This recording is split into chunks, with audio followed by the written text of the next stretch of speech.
Hey everybody, it's Durger time. Welcome back for another episode of Total Extreme Wrestling 2016, Billy Corgan's NWA. So where we last left off, we had some big stuff going on with our Supercard. A lot of new faces in the championship scene because we just crowned a junior heavyweight, which was Marty Scurll, and Emma, now Tennille Dashwood in our women's championship. As you can see on the right-hand side of our nice new little graphic here, I think it's looking pretty good. Let me know in the comments below what you think of our new overlay. Basically, what I'm going to do is I'm going to update it as championships, kind of change hands. This gives a nice little snapshot between episode to episode, I think. And as we do other shows going forward in the future, we'll help differentiate the look of it. Because, unfortunately, the TEW has a very plain look to it no matter what you're playing. And I kind of wanted to just add a little spice to the screen. I'm pretty happy with it so far. So, like I said, we just had our first Supercard. We'll go forward here with another championship wrestling. I feel like, we have two shows right now and a Supercard. I feel like we need to cut it down. We'll have to look at it later. We also might want to look at potentially doing a regular weekly show. We really have to look at our finances. I mean, right now we're still hemorrhaging money. I'm hoping to get that to change soon, but I don't know anytime soon. At the very least, if we kill one, we might be okay. Let's go take a look. And just a quick look at our regional battles here. We're still at 4 for Great Lakes, nothing for National, which is fine. I feel like we're only big in, I want to say Great Lakes, Mid-South, and maybe Southwest, Southeast, just based on historic NWA lineage. Yeah, it looks like Tri-State here is nothing. We're not even here. That's fine, though. We'll get there. And especially with our TV show, we'll be okay. And as we see here, our money issue, still just hemorrhaging money, $30,000 loss. Our momentum's still okay here. And then, our sizes are E+. Probably should have the numbers in here, but I don't know. I just like the grades better. Maybe I'll change it in the future just to get a little bit more accuracy. So check our visibility here just to see if we moved up or down here at all. I don't think we did, but it's so hard to tell. But I mean, at least we're not going down, right? That's better than nothing. And our show keeps on seeming to be successful. So we'll see. I think it's slow but steady for us right now. All right, let's go ahead and get the first show started. We just kind of skip some time here. Go ahead and, put our pay-per-view on. We got our CW for some reason. Go ahead and just see what we got for locker room leaders. Basically the only negatives right now is me, which is not bad. Everybody else seems to be a positive, which is pretty good. All right. We'll go ahead here and just see where we're going to be. Midwest again, 25,000. 999 fans. We did have 28,633, 10 pounds of glory, so we're a little bit less, but should be okay. All right, guys, we are back, and we're about to run this show right now, so let's go ahead and get right into it. All right, and we started off with a segment between Nick Aldis and Stu Bennett, which is a little freestyle where Aldis talks about his Nick Aldis Crusade and how he's beaten basically everybody now so far. And, he calls out someone for a new challenge. And out comes, Stu Bennett, Bad News Barrett himself, kind of pops out here to take on the challenge. Looks like it's, not bad here. We got Angle, got to the show to a strong start. We got the crowd hotter. And, of course, we start the news storyline for Nick Aldis, which is Nick Aldis gets some bad news. So we know now that Nick Aldis and Stu Bennett will be fighting tonight in an open challenge. And of course, here we have a little quick video just hyping it up. That was a C-, was not bad, but this one got a D+. It's fine. Fine for a little video segment, just saying that's going to happen. We go on to a little opening match, Tristan Archer versus Simon Grimm in a terrible match. Simon Grimm defeated Tristan Archer in 8 minutes by pinfall with a Blue Monster Bomb. That's not great for us. Got an E rating. We got Tristan Archer debuted his first gimmick here. It got good, even though he has a language barrier issue. He's getting better at it. Simon Grimm debuted his old school heel gimmick. And that's one he's had for a while. It's gotten above average, which I would expect so.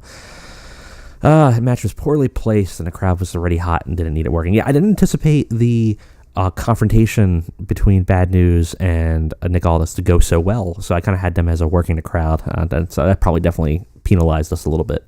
But that's okay. That's the opening match. It's fine. Let's go ahead here and go on to a little kind of promo between CJ Juice Robinson and Jimmy Jacobs backstage. They're just cutting a traditional wrestling promo, talking about how they got the belts, and they're looking to basically challenge anyone, absolutely anyone, in the independent circuit. If you think you're ready for them, they are here, and they are going to accept any open challenge for the tag team belts. So, that's not just people in NWA, it's anybody. It could be interesting. Maybe some people coming from the indie circuit here that could pop in from some like one night only shows going forward as they kind of put out their personal little challenge out there for the NWA tag team belts. And then in the first challengers, there's a couple local talents. Mike Siddell and Kevin Conundrum come out trying to get the belts and have a little bit of a match here with Gin and Juice. So we had a bout that had subpar wrestling and a little heat. Gin and Juice defeated Mike Siddell and Kevin Conundrum in 6 minutes. In terms of in-ring work, CJ was head and shoulders above everybody else, which is not surprising to me. Crowd got the match. The match got the crowd hotter. They got their excellent chemistry, which is good. Of course, CJ got a little C- rating here. Jimmy Jacobs is D, and the rest, who cares? They're just locals, which is fine. So not bad for what they are. Now we move on here to another promo. This is a video package, actually. So the video package plays and shows a white compound surrounded by a barbed wire fence. And the sign comes to the screen that says, "The path to enlightenment starts here." The video cuts to inside the facility, dimly lit. Josephus sits against a plain wall. He says through his spiritual advisement, he has learned truths long untold by the world. And his mission in life is to make these truths known to those who are worthy. The camera slowly pans to Sami Callihan, sitting calmly next to him, staying silent and staring downward, his eyes slightly glassed and having a distant look to him. When Sami came to me, he was lost and confused. Now he knows the truth. He understands his role in the world, and he knows that the message I've given him must be spread. He is now my disciple. So, some interesting stuff here with Josephus. And we know now that match, that steel cage match with Sami Callihan, where they whisked him away, they've done something to him. And, we don't know what's going to happen there. Now we got a quick match here with Eli Drake and Tejano. Tejano's debuting here. A decent match. Eli Drake defeated Tejano in 10 minutes with pinfall. Just wanted to get some of these guys in there, get some experience in NWA, just to kind of fill the mid-card, lower mid-card here. Tejano debuted his classic Rudo gimmick and it got a rating of poor. Not surprising for being in the Midwest. Maybe that doesn't really play out there. Both of them have about a D-. They were about evenly matched. The match could have been better, but that's okay. Now the match is over, though. We have a little post-match promo. Eli Drake is celebrating in the ring, and Tejano looks angry and jumps him from behind and starts beating him down with a bullwhip. E-, okay, it's fine. We got another angle. After that, Tim Storm comes out to the ring. And, obviously he just came back from losing that match. He says he was wrong. He says he's going to retire now and go back to teaching algebra in Reno. He's about to walk away from the ring when Paul Pinky George III interrupts him and enters the ring. He tells him that he just needs a fighter's edge, and he, like his father, have an eye for exceptional talent. Storm seems unsure about Pinky, and Pinky kind of continues on and tells him he has an opportunity for him. One last time tonight, he will give him a match, and if he wins, he will take him under his wing, and he will not have to retire, and he can be a new champion yet. So kind of interesting development there. Nothing apparently noteworthy for the gimmick. Just got an E. That's fine. Tim Storm's getting better at his gimmick, which is good. We'll see where that plays out. All right, and we have another tag team match here with Josephus Brody and Sami Callihan versus the former tag team champions Russell and Sigmund. So kind of interesting that now Sami and Josephus were working together in a ring after having cut that video promo. It's an bout that apparently didn't have much heat, terrible wrestling, which is a shame. Josephus Brody and Sami Callihan defeated Russell and Sigmund in 11 minutes, with Sami Callihan beating up Sigmund so badly that the referee had to stop the match. We also had a run-in with Haggis and to attack Sigmund. So, we got Josephus Brody was exhausted by the end. Callihan took a crazy bump, because he always does. He got a D. Brody got an E, Sigmund got an E, and then Elliot Russell got a E minus. E plus, not horrible, and kind of the plan here is that we're going to have, Josephus kind of partnering with Sami here, because he is carrying the match ring work, and maybe we can kind of take his overness, take his skill set, and get Josephus to start learning from him, while he's sort of almost quasi-managing Sami in this weird cult thing that he's got. It's kind of interesting. We'll see where it goes. Let's go forward here now.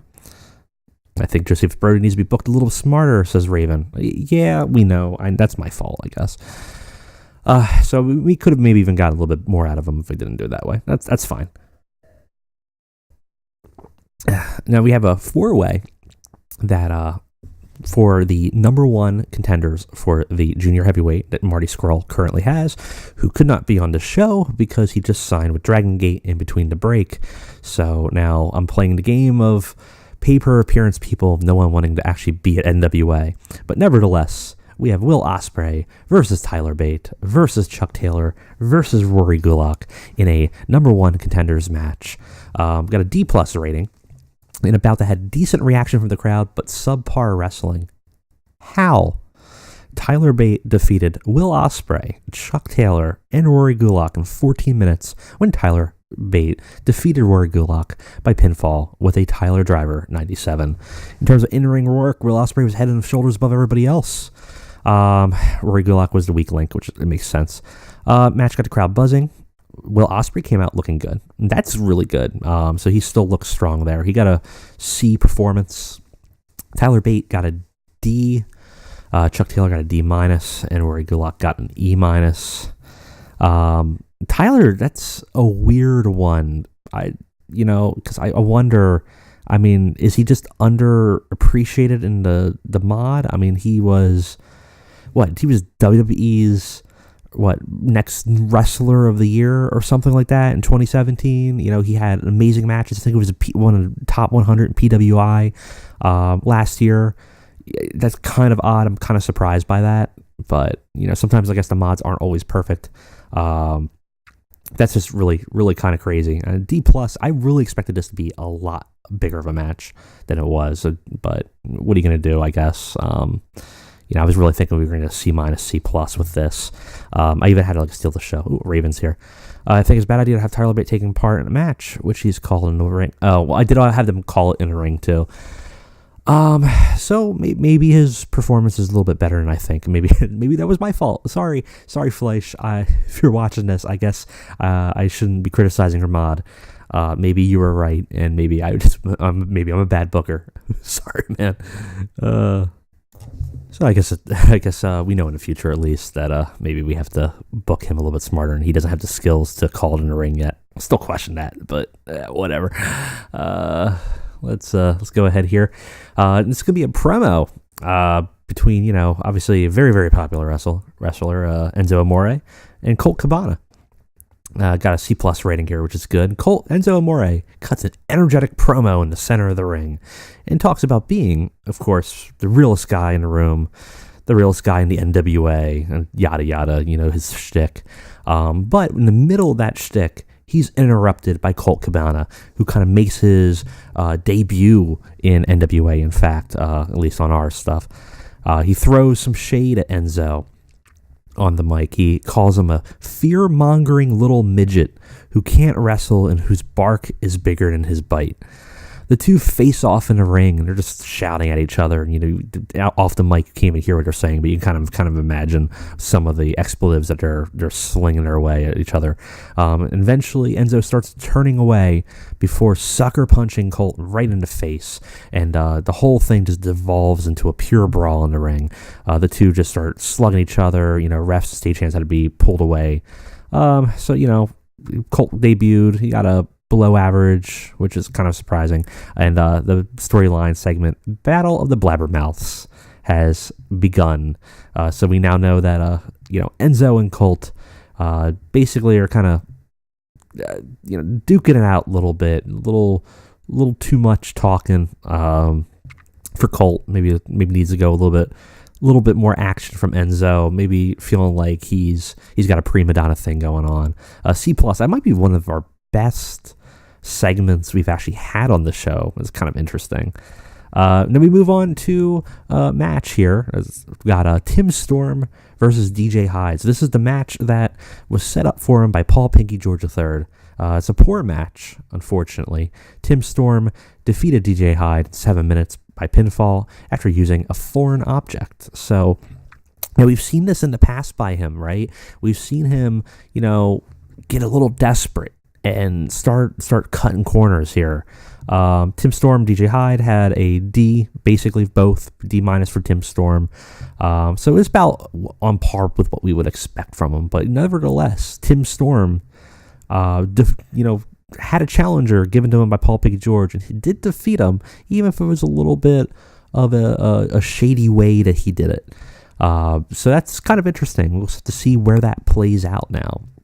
Of course, following the match, Tim Storm's in the ring, and Paul Pinky George III comes out of the ring after DJ Hyde leaves to shake hands with him. So, basically kind of telling him, listen, man, looks like you don't need to be the Algebra 2 teacher in Reno after all. It looks like, maybe you have a future if you just stick with me.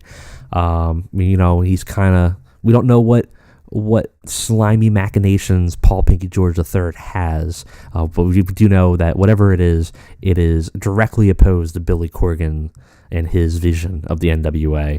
And now seems to be that Tim Storm is now involved with that as well. And that's kind of interesting for Tim Storm. He's kind of falling down to the wayside. And of course, finally, we have Nick Aldis versus Stu Bennett for the championship. We got, C-.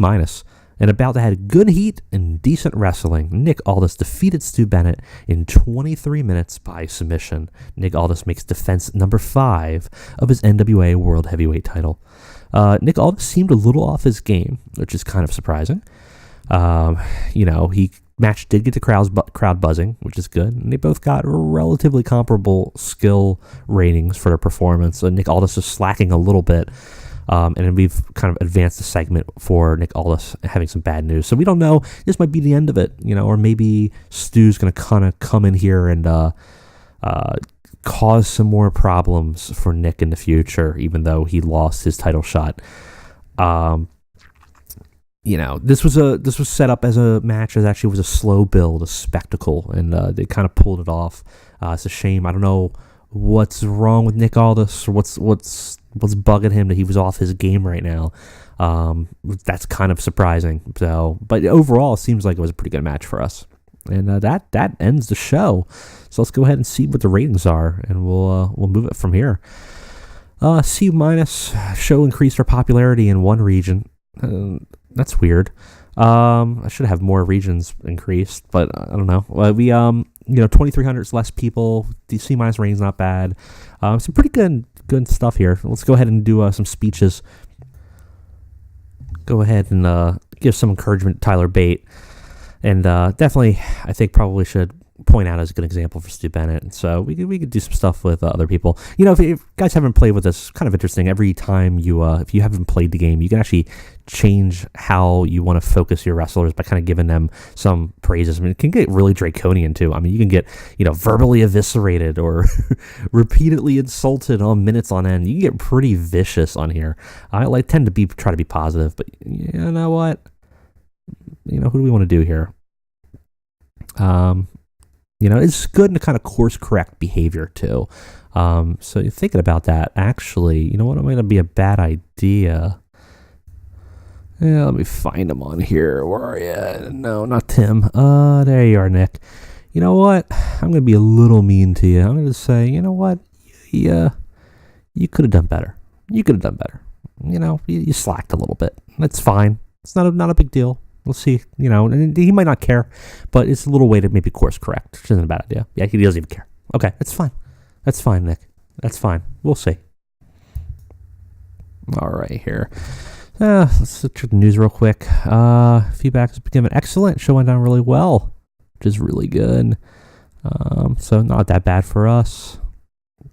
Bobby Lashley's still on loan now for Evolve.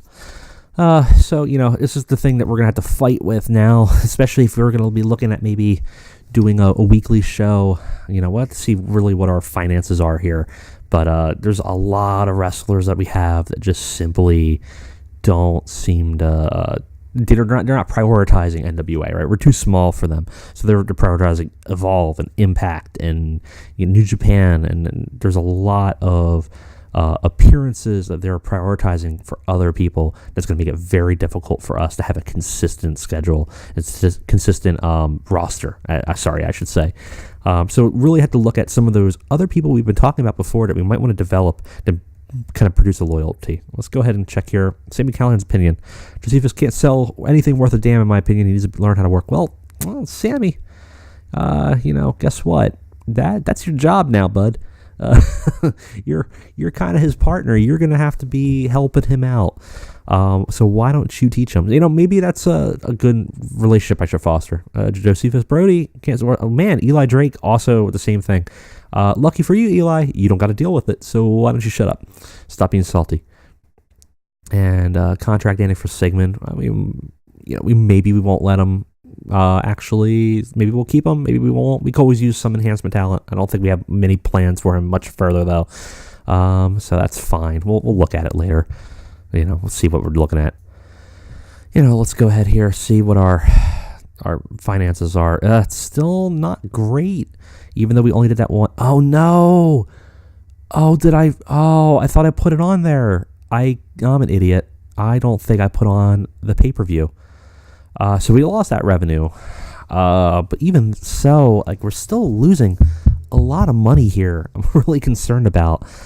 Our expenses are just crazy for us, and there's not much I can do about it. And I'm not even really using that many people for it. I don't know. Maybe we're just going to do a weekly show. Maybe we're going to see, a comeback of a fan favorite weekly show, and we're just going to try to force push through the problems, and maybe we'll just try to get our popularity up. Overall, though, it seems like we're doing pretty well. We got another championship wrestling event in 27 days, maybe something sooner if we make a decision on maybe starting a weekly show. But anyways, that seems to be it for us this week for Billy Corgan's NWA, and I will see you next week. Thanks for watching, guys.